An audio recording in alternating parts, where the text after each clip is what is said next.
Hi everyone, this is doctor Nyla. ഇന്ന് നമ്മൾ discuss ചെയ്യാൻ പോകുന്നത് ക്യാൻസർ എന്ന് പറയുന്ന മഹാരോഗം അത് വരുന്നതിനേക്കാളും മുമ്പ് തന്നെ കുറച്ച് ഭക്ഷണ പദാർത്ഥങ്ങൾ നമ്മൾ നമ്മുടെ ലൈഫിൽ നിന്ന് ഒഴിവാക്കി കഴിഞ്ഞിട്ടുണ്ടെന്നുണ്ടെങ്കിൽ നമുക്ക് തീർച്ചയായിട്ടും ക്യാൻസറിൽ നിന്ന് നമുക്ക് എന്താ പറയാ അൾട്ടിമേറ്റ് നമുക്ക് ഒരു രക്ഷ നേടാം. അതുകൊണ്ടാണ് പറയുന്നത് prevention is always better than cure എന്ന് പറയുന്നത്. ഈ പറയുന്ന പ്രോഡക്ട്സ് നമ്മുടെ ലൈഫിൽ നിന്ന് നമ്മൾ ഒഴിവാക്കുക. അതിൽ ഫസ്റ്റ് പറയുന്ന പ്രോഡക്റ്റ് ആണ് പ്രോസസ്ഡ് മീറ്റ് എന്ന് പറയുന്നത്. പ്രോസസ്ഡ് മീറ്റ് എന്ന് പറയുന്ന എക്സാമ്പിൾസ് നമ്മൾ sausages, hot dogs, processed meet, processed bacon etcetera ഇതെല്ലാം. അപ്പൊ ഇതിലെല്ലാം യൂസ് ചെയ്യുന്ന പ്രിസർവേറ്റീവ് ആയിട്ടുള്ള നൈട്രൈറ്റ്സും എന്ത് ചെയ്യുന്ന വെച്ചിട്ടുണ്ടെന്നുണ്ടെങ്കിൽ ഇത് നമ്മളുടെ കോളോണിലെ ലൈനിങ്ങിനെ നശിപ്പിച്ച് അത് ക്യാൻസറിലേക്ക് നയിക്കുന്നു. അതുപോലെ തന്നെ ഹീം അയൺ നമ്മളുടെ നൈട്രസോ കോമ്പൗണ്ട്സ് ആയിട്ട് അത് കമ്പൈൻ ചെയ്തിട്ട് എന്ത് ചെയ്യുന്ന വെച്ചിട്ടുണ്ടെങ്കിൽ നമ്മളെ സ്റ്റൊമക്കിന്റെ ലൈനിങ് നശിപ്പിച്ച് അത് ക്യാൻസറിലേക്ക് നയിക്കുന്നു. രണ്ടാമത്തെ പ്രോഡക്ട്സ് എന്ന് പറയുന്നത് റിഫൈൻഡ് കാർബോഹൈഡ്രേറ്റ്സ് ആൻഡ് ഷുഗേഴ്സ്. അതിൽ ഏതൊക്കെ പെടും? നമ്മൾ വൈറ്റ് ബ്രെഡ്, പാസ്ത, അതുപോലെ നമ്മൾ ബേക്കറി ഐറ്റംസ് എല്ലാം, ഷുഗറി ബേക്കറി ഐറ്റംസ്, അതായത് കേക്ക്സ് പോലത്തെ കാര്യങ്ങൾ. ഇതെന്ത് ചെയ്യുന്ന വെച്ചിട്ടുണ്ടെങ്കിൽ നമുക്ക് ഒബേസിറ്റി, അതുപോലെ ക്രോണിക് ഇൻഫ്ലമേഷൻ, അതുപോലെ ഇൻസുലിൻ റെസിസ്റ്റൻസും നമ്മൾ ഇതിൽ കൂട്ടും. അപ്പോൾ എന്തുണ്ടാകും?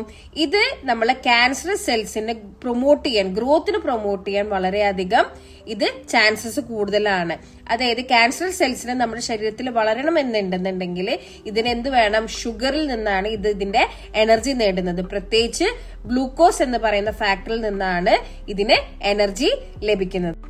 മൂന്നാമത്തെ ഫാക്ടർ എന്ന് പറയുന്നത് പിക്കിൾഡ് ആൻഡ് സോൾട്ടി ഫുഡ്സ്. അതായത് ഉപ്പിലിട്ട നാരങ്ങ, ഉപ്പിലിട്ട നെല്ലിക്ക, മാങ്ങ, ക്യാരറ്റ്, ബീട്രൂട്ട് എന്നീ പറയുന്ന കാര്യങ്ങളൊക്കെ എന്താ ചെയ്യാന്ന് വെച്ചിട്ടുണ്ടെങ്കിൽ ഉപ്പിന്റെ അംശം കൂടുതലുള്ളത് കാരണം ഇത് നമ്മളുടെ സ്റ്റൊമക് വാൾ, ഗ്യാസ്ട്രിക് വാൾസിന്റെ ലൈനിങ് നശിപ്പിച്ച് അത് എച്ച് പൈലോറി ഇൻഫെക്ഷന് അത് ലീഡ് ചെയ്യും. എച്ച് പൈലോറി ഇൻഫെക്ഷൻ ആണ് നെക്സ്റ്റ് സ്റ്റേജ് ക്യാൻസറിലേക്ക് മാറുന്നത്. അപ്പൊ ഫസ്റ്റ് നമുക്ക് വരുന്ന ലക്ഷണം എന്താ? അസിഡിറ്റി ആണ് വരുന്നത്. അസിഡിറ്റി ആണ് അൾസറിലേക്ക് മാറുന്നത്. അൾസർ ആണ് ക്യാൻസറിലേക്ക് മാറുന്നത്. കാരണം ഈ എച്ച് പൈലോറി എന്ന് പറയുന്ന ബാക്ടീരിയ എന്ത് കോസ് ചെയ്യുന്ന വെച്ചിട്ടുണ്ടെങ്കിൽ എൻസൈം ആയ യൂറിയേസ് എന്നുള്ള എൻസൈം പ്രൊഡ്യൂസ് ചെയ്യും. ഈ യൂറിയേസ് ആണ് രണ്ടായിട്ട് സ്പ്ലിറ്റ് ചെയ്തിട്ട് യൂറിയയും അമോണിയയുമായിട്ട് മാറുന്നത്. അമോണിയ നമ്മളെ ഹെൽത്തി ആയിട്ടുള്ള ഘട്ടമാണ് എന്നുണ്ടെങ്കിൽ അമോണിയ എന്ത് ചെയ്യും? ആ സ്റ്റൊമക്കിന്റെ ഉള്ളിലുള്ള ഈ അസിഡിക് എൻവയോൺമെന്റിൽ അത് ന്യൂട്രലൈസ് ചെയ്ത് പോകും. ഇനി അല്ല എന്നുണ്ടെങ്കിൽ എന്തുണ്ടാവണം എന്ന് വെച്ചിട്ടുണ്ടെങ്കിൽ ഈ അമോണിയ വീണ്ടും നമ്മളെ ഗ്യാസ്ട്രിക് വാൾസിനെ നശിപ്പിച്ച് അത് അൾസറിലേക്ക് നയിക്കുന്നു. അൾസറാണ് ക്യാൻസറിലേക്ക് പോകുന്നത്. നാലാമത്തെ ഫാക്ടർ എന്ന് പറയുന്നത് ഫ്രൈഡ് ഫുഡ്സ്. അതായത് നമ്മളെ ഫ്രഞ്ച് ഫ്രൈസ്, അതുപോലെ ഫ്രൈഡ് ചിക്കൻ എന്ന് പറയാൻ ഓർമ്മ വരെ എന്താ? KFC അല്ലെ.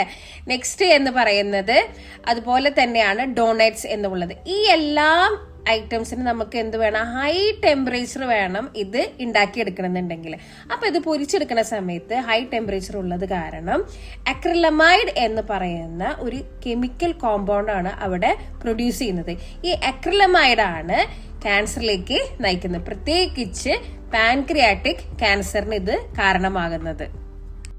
അഞ്ചാമത്തെ ഫാക്ടറാണ് സാച്ചുറേറ്റഡ് ഫാറ്റ്സും ട്രാൻസ് ഫാറ്റും എന്ന് പറയുന്നത്. നമ്മൾ റെഡ് മീറ്റ്, അതുപോലെ തന്നെ processed foods, fully diary products and നമ്മളുടെ പ്രോസസ്ഡ് സ്നാക്സ്, അതായത് ലേസ്, പിസ്സ, ബർഗേഴ്സ്, ഇതെല്ലാം നമുക്ക് ക്യാൻസറിന് ഒരു കാരണങ്ങളാണ്.